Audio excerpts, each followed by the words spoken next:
AP state fibre net limited chairman GV Reddy రాజీనామా ఇష్యూతో తెలుగుదేశం పార్టీలో పెద్ద కలకలమే రేగుతోంది.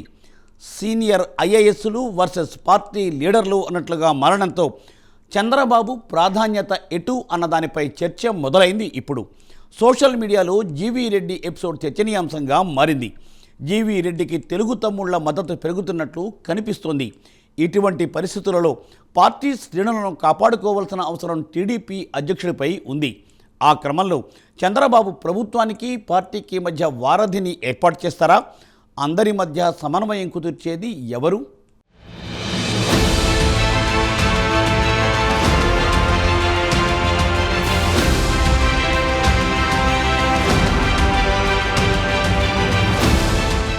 ఆంధ్రప్రదేశ్ రాజకీయాల్లో fibre net chairman GV Reddy రాజీనామా వ్యవహారం సంచలనంగా మారింది. ఫైబర్ నెట్ చైర్మన్ పదవితో పాటు టీడీపీ జాతీయ అధికార ప్రతినిధి పదవికి, పార్టీ ప్రాథమిక సభ్యత్వానికి కూడా ఆయన రాజీనామా చేశారు.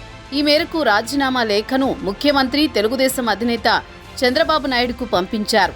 వ్యక్తిగత కారణాల వల్లనే రాజీనామా చేస్తున్నట్లు లేఖలో పేర్కొన్నప్పటికీ ఫైబర్ నెట్ ఎండీతో పాటు కొందరు అధికారుల తీరు పట్ల, పార్టీ అధిష్టాన వ్యవహార శైలి పట్ల ఆయన తీవ్ర మనస్తాపానికి గురైనందువల్లే రాజీనామా నిర్ణయం తీసుకున్నారని జీవీరెడ్డి సన్నిహితులు చెబుతున్నారు. ఈ ఉదంతాన్ని చంద్రబాబు సీరియస్గా తీసుకున్నారు. జీవీరెడ్డి రాజీనామా చేస్తున్నట్టు ప్రకటించిన కొద్దిసేపటికే ప్రభుత్వం కీలక నిర్ణయం తీసుకుంది. ఫైబర్ నెట్ చైర్మన్ పదవికి జీవీరెడ్డి రాజీనామాను ఆమోదించడంతో పాటు ఫైబర్ నెట్ ఎండీ దినేష్ కుమార్ను బదిలీ చేస్తూ నిర్ణయం తీసుకుంది. అంతేకాకుండా ఆయన అదనంగా నిర్వహిస్తున్న ఆర్టీజీఎస్, గ్యాస్, డ్రోన్ కార్పొరేషన్ బాధ్యతల నుంచి తప్పించారు. ఎటువంటి పోస్టింగ్ ఇవ్వకుండా జీఏడీలో రిపోర్ట్ చేయాలని ప్రభుత్వం ఆదేశించింది. మరోవైపు జీవీరెడ్డి తొందరపాటు నిర్ణయాలపైన చంద్రబాబు కొద్ది రోజులుగా ఆగ్రహంతో ఉన్నారని అంటున్నారు. ఏకపక్ష నిర్ణయాలతో ప్రభుత్వానికి ఇబ్బందులు తెస్తున్నారని ఇటీవలే చంద్రబాబు జీవీరెడ్డిని మందలించినట్టు తెలుస్తోంది.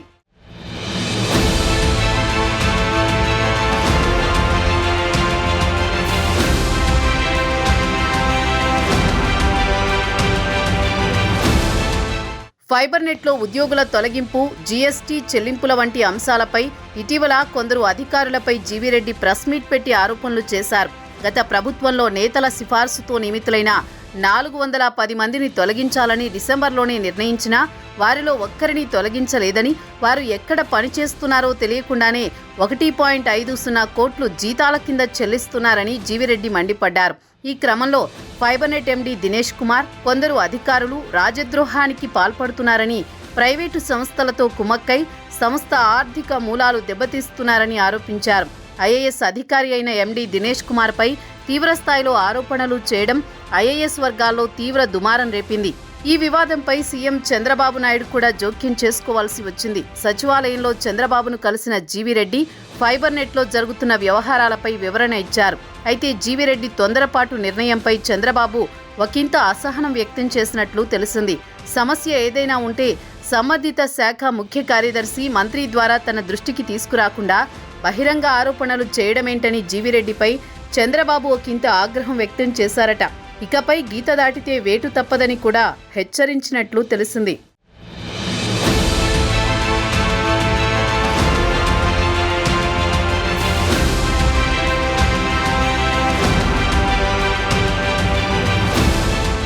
జీవీరెడ్డి ఫైబర్ నెట్ చైర్మన్గా బాధ్యతలు చేపట్టిన నాటి నుంచి ఫైబర్ నెట్ను మళ్లీ ట్రాక్లో పెట్టేందుకు ప్రయత్నిస్తూ వచ్చారు. అయితే ఆ క్రమంలో ఆయన ఐఏఎస్ అధికారి అయిన ఎండీపై నేరుగా ఆరోపణలు చేయడం కలకలం రేపింది. ఇలాంటివి సంబంధిత శాఖ మంత్రి దృష్టికో, చంద్రబాబు, నారా లోకేష్ దృష్టికో తీసుకువెళ్లి ఉంటే బాగుండేదన్న అభిప్రాయం వ్యక్తమైంది. మరోవైపు జీవీరెడ్డి రాజీనామా వ్యవహారం టీడీపీకి రాజకీయంగా ఇబ్బందికరంగా మారింది. సమస్యను చంద్రబాబు, తెలుగుదేశం నేతలు సరిగా డీల్ చేయలేదన్న అభిప్రాయం వ్యక్తమవుతోంది. జీవీరెడ్డి రాజీనామాపై టీడీపీలో భిన్న అభిప్రాయాలు వ్యక్తమవుతున్నాయి. వాస్తవానికి గడిచిన 5 ఏళ్ల కాలంలో టీడీపీ బలోపేతానికి జీవీరెడ్డి ఎంతగానో కృషి చేశారు. టీవీ డిబేట్లలో, మీడియా సమావేశాల్లో తెలుగుదేశం జాతీయ అధికార ప్రతినిధి హోదాలో వైసీపీ ప్రభుత్వం అనుసరించిన ప్రజా వ్యతిరేక విధానాలపై తన వాయిస్ను బలంగా వినిపించారు. దీంతో తెలుగుదేశం శ్రేణులకు జీవీరెడ్డి దగ్గరయ్యారు. తాజాగా ఆయన రాజీనామాతో సోషల్ మీడియా వేదికగా తెలుగుదేశం నేతలు, కార్యకర్తల నుంచి భిన్న అభిప్రాయాలు వినిపిస్తున్నాయి. ఎక్కువ శాతం మంది ఈ విషయంలో జీవీరెడ్డికి మద్దతుగా, చంద్రబాబుకు వ్యతిరేకంగా కామెంట్లు చేస్తున్నారు. అయితే తాజా వ్యవహారంలో చంద్రబాబు తీసుకున్న నిర్ణయం సరైనదేనన్న విశ్లేషణలు వినిపిస్తున్నాయి.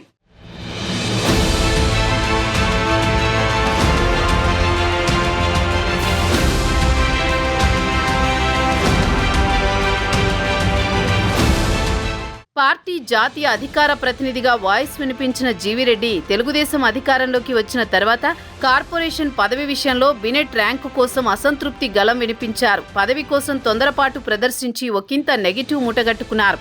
అయినా పార్టీ అధిష్టానం ఆయనకు ఫైబర్ నెట్ చైర్మన్ పదవి కట్టబెట్టి గుర్తింపునిచ్చింది. జీవిరెడ్డి ఫైబర్ నెట్లు అక్రమాలను బట్టబయలు చేయడాన్ని ఎవరూ తప్పుబట్టడం లేదు.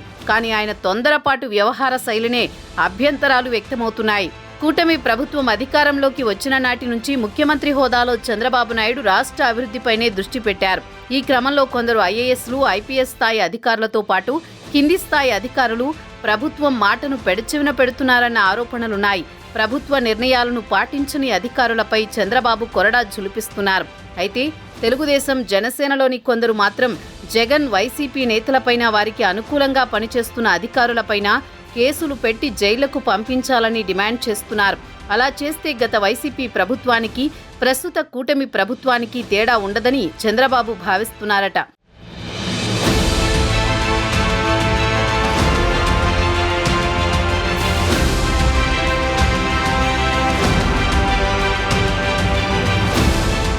గత ప్రభుత్వంలో అవినీతి అక్రమాలపై విచారణలు జరిపి నిందితులను చట్టపరంగా శిక్షిస్తామని కూటమి నేతలెవరూ తొందరపాటు చర్యలకు పాల్పడవద్దని చంద్రబాబు చెబుతూ వస్తున్నారు. మరోవైపు ప్రభుత్వంలో భాగస్వాములుగా ఉన్న నేతలు ఏకపక్ష నిర్ణయాలు తీసుకోవద్దని చంద్రబాబు పదే పదే చెబుతున్నారు. అయినా జీవిరెడ్డి ఒకంత తొందరపాటుతో వ్యవహరించారని, సమస్యను 1కి 2 సార్లు సంబంధిత మంత్రి లేదా ముఖ్యమంత్రి దృష్టికి తీసుకువెళితే పరిష్కారం అయ్యేదని పార్టీ వర్గాలలో చర్చ జరుగుతోంది. అందుకే చంద్రబాబు జీవిరెడ్డి రాజీనామా ఆమోదించడం ద్వారా, పార్టీ నేతలకు ఎండీ దినేష్ కుమార్ను ఆ పోస్ట్ నుంచి తొలగించడం ద్వారా తోక జాడించే అధికారులకు స్ట్రాంగ్ వార్నింగ్ ఇచ్చినట్లయిందంటున్నారు.